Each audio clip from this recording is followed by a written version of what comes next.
হায় রে কপাল, মানুষ নদীতে জাল ফেলে মাছ তোলে, আর আমার কপালে খালি এসব ভাঙাচোরা জিনিসপত্রই ওঠে।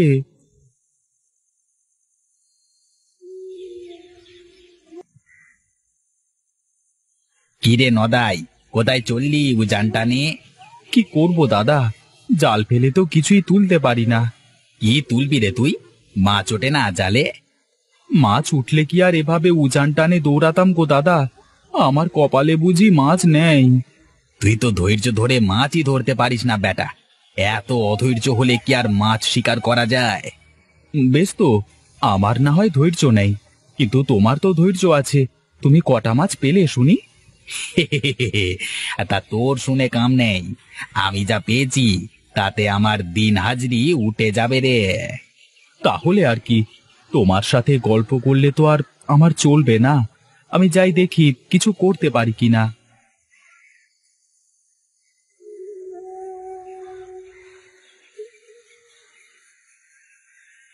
এই তো, এবার মনে হয় জালে কিছু না কিছু উঠবে, দেখি তুলে। এই নে, সারা বছর টেনে টেনে এখন ব্যাঙের ছাতা। আজকে যে সকালে কার মুখ দেখে উঠেছিলাম। যাই যাই, আজকে আর হবে না, বাড়িতে ফিরে যাই।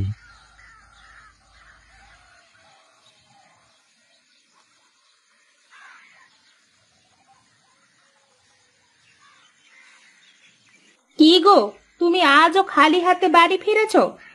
খালি হাতে কোথায়? তোমার কি চোখে নেবা হলো নাকি? দেখতে পাচ্ছ না হাতে কি ওটা?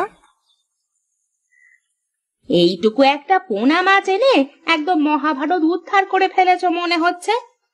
না না, অন্তত বাজো হওয়ার হাত থেকে তো বেঁচেছি। এমন তো না যে একটা মাছও ধরতে পারিনি। তাই মাছটা দিয়ে কি করবে শুনি?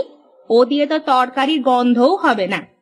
তবে মাছটা দেখতে কিন্তু বেশ সুন্দর আছে। হ্যাঁ গো, সেই জন্যই তো সাথে নিয়ে আসলাম। এক কাজ করো, ওটাকে আমাদের পুকুরে ছেড়ে দাও। তারপর যখন বড় হবে তখন আমরা ওকে বিক্রি করব।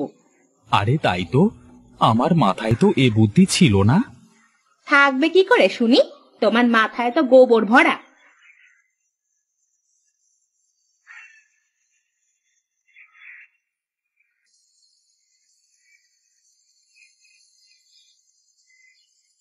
হ্যাঁ এই তো, মাছটা এবার বড় হলে তবেই ওকে বিক্রি করব।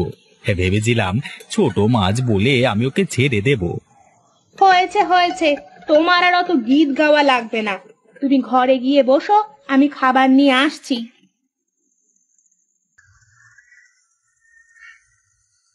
ওগো, এভাবে করে চলতে থাকলে কিভাবে হবে বলো তো? আমি কি করব বলো গিন্নি, আমার তো চেষ্টার কমতি নেই, তাই না? আমি বলি কি, তুমি এক কাজ করো, এভাবে নদীতে মাছ না ধরে মহাজনের সাথে কথা বলো, মাছের চাষ শুরু করো। কিন্তু গিন্নি, মাছে চাষ করবার জন্য তো টাকার দরকার। কে দেবে আমাকে এতগুলো টাকা বলো তো? ও তুমি টাকা নিয়ে এত চিন্তা করো না তো। আমার যে কয়টা গয়না আছে ওগুলো দিয়ে তুমি শুরু করো। তারপর যখন টাকা পয়সা হবে তখন আবার তুমি আমাকে নতুন গহনা গড়িয়ে দেবে। যা কিছু আছে তার মধ্যে তো ওই গহনাগুলির সম্বল। এখন ওগুলোও যদি বিক্রি করে দিই, বিপদে পড়লে কিভাবে উদ্ধার হব বলো? আগে তো খেয়ে পড়ে বেঁচে থাকতে হবে নাকি? তারপর না হয় দেখা যাবে। বেশি কথা না বলে আমি যা বলছি তাই করো।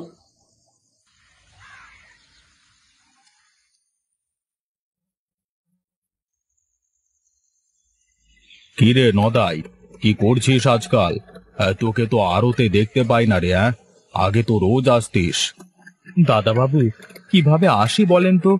নদীতে আর তো আগের মতো মাছ ধরা পড়ে না, খাল বিল তো কিছুই নেই। তা বটে, সত্যি কথাই বলেছিস।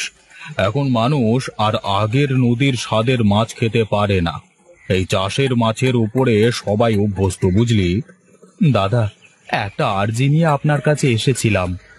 বেশ তো, বলে ফেল না। মনের কথা ঝটপট বলে দিতে হয়।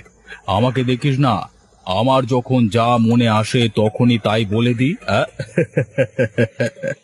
দাদা বাবু, আমার তো নিজের পুকুর আছে, তাই ভাবছিলাম আমিও মাছের চাষ করব এবছর থেকে। এ তো খুবই ভালো কথা। আগে জেলে ছিলি, এখন ব্যবসায়ী হতে চাস, তাই তো? না বাবু, আমি জেলেই থাকতে চাই, কিন্তু দুমুঠো খাবার চাই। বেশ, তো এক কাজ কর, আমি ছেলেপুলেকে বলে দেব তুই ওদের সাথে সাগরে যাস মাছ ধরতে, ভালো মাইনে দেব। ঠিক আছে দাদাবাবু, এখন তবে আমি আসি।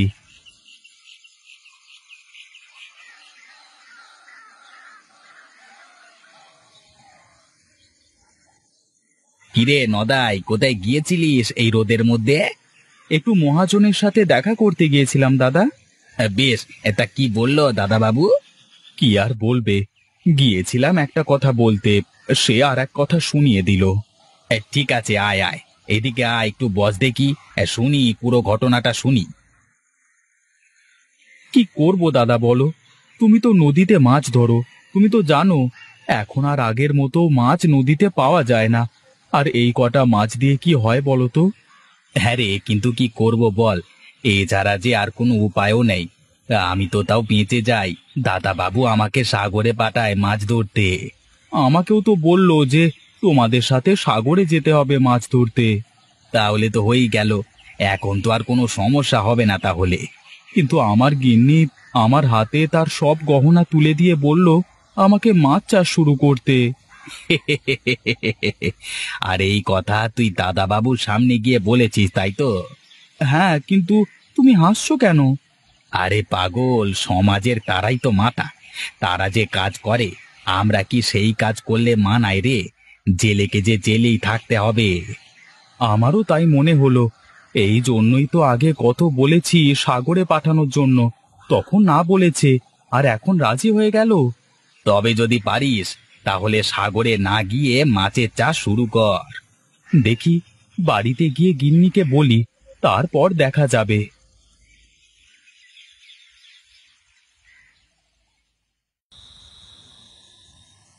কি গো, ঘুমোওনি এখনো তুমি?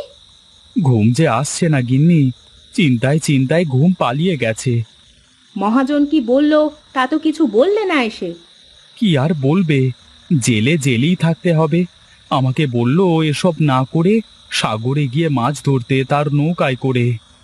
তাতে করে কি হবে? তুমি তো তার হুকুমের দাস হয়ে যাবে, যখন যা বলবে তখন তাই করতে হবে। তিনি তো তাই চান যে সবাই তার কথা মতো চলুক। তুমি তার কথা শুনবে কেন? তুমি মাছ চাষ শুরু করো। সব পোনা মাছ তো তার কাছে, এই এলাকায় সে বাদে কেউ পোনা মাছ বিক্রি করে না তো। এ আবার কেমন কথা? তাহলে কি একটা মানুষ তার ইচ্ছে মতো বাঁচতে পারবে না? গরিবের আবার ইচ্ছে মতো বাঁচবার শখ। আর হ্যাঁ, সেই পোনা মাছটার কি খবর? তুমি কি আর পুকুরে খেয়াল করে দেখেছো? না তো, কয়েকদিন হয়ে গেল ওদিকে আর যাওয়া হয়নি। বেশ, এখন অনেক রাত হয়েছে, ঘুমাও, কাল সকালে যা হয় দেখা যাবে। ওগো, কোথায় তুমি? এদিকে এসো, একটু দেখো। এই সাত সকাল করে এত চেঁচাচ্ছ কেন? বলো তো কি হয়েছে? দেখো দেখো, আমাদের পুকুরটা কেমন পোনা মাছে ভরে গেছে। এ কি, এ তো দেখি সব পোনা মাছের বাচ্চা। তার মানে পোনা মাছটা আমাদের পুকুরে ডিম ছেড়েছে। হ্যাঁ গো, দেখো পুরো পুকুর কেমন মাছের পোনায় গিজ গিজ করছে। গিন্নি, আমার তো নিজের চোখেই বিশ্বাস হচ্ছে না, এ আমি কি দেখছি? এজন্যই বলে, কপালে যদি থাকে তাহলে তা কি কেউ খণ্ডাতে পারে বলো? কিন্তু এই ছোট ছোট পোনাগুলো তো সব ধরে বিক্রি করে দিতে হবে, তা না হলে তো মাছের ডিমগুলো সব নষ্ট হয়ে যাবে। তাহলে আর দেরি করছো কেন? তুমি গিয়ে মহাজনের সাথে কথা বলে এসো। তা তো অবশ্যই যাব গিন্নি, এবার আমি মহাজনের সাথে মহাজনী করব, দেখি সে আমার কাছ থেকে পোনা মাছ না নিয়ে কোথায় যায়। ওরে ওরে, একটু আস্তে হাঁটতে রে নদাই, মুখ থুবড়ে তো পড়বি কোথাও। হ্যাঁ, না দাদা বাবু, এখন থেকে আমি আর মুখ থুবড়ে পড়বো না। বলছি যে আমি একটা বিশেষ কথা বলতে এসেছি। বেশ, তো বলে ফেল, তোকে তো বলেছি কথা পেটের মধ্যে রাখতে নেই। বেশ বেশ, তাহলে আমি আজই যাব তোর পুকুর দেখতে।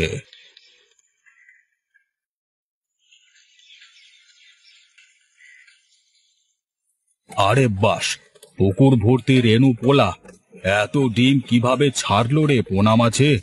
সেটা তো বলা যাবে না দাদাবাবু, কিন্তু আপনি চাইলে আমার থেকে এই পোনার ছাগুলো নিতে পারেন। হ্যাঁ হ্যাঁ, তা তো নেব, কিন্তু তার আগে বল, তুই এই পোনার ডিম কোথায় পেলি? বাহ বাহ বাহ, তোর গিন্নি তো বেশ ভালো কথা বলতে পারে রে নদাই। কি করব দাদাবাবু, লোকজন সুযোগ পেলে যে সুযোগের সদ্ব্যবহার করে।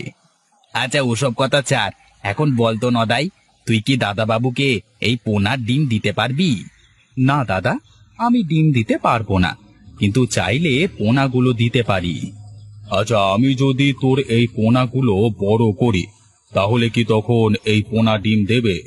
তা তো আমি বলতে পারবো না, তবে এটুকু বলতে পারি, আমার পুকুর থেকে এই রেনু পোনা নিয়ে গেলে আপনার লস হবে না। বেশ, তাহলে কালকে ঘনশ্যাম এসে রেনুগুলো ধরে নিয়ে যাবে, আর এখন থেকে টাকা পয়সা যা লাগে আমার কাছ থেকে নিস। মাছ অন্য কোথাও দিস নে কিন্তু। এখন আমি চলি।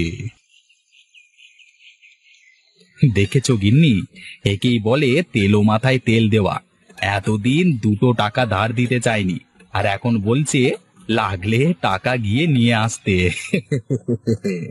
যাই বলো, পোনা মাছটা কিন্তু আমাদের কপাল খুলে দিল।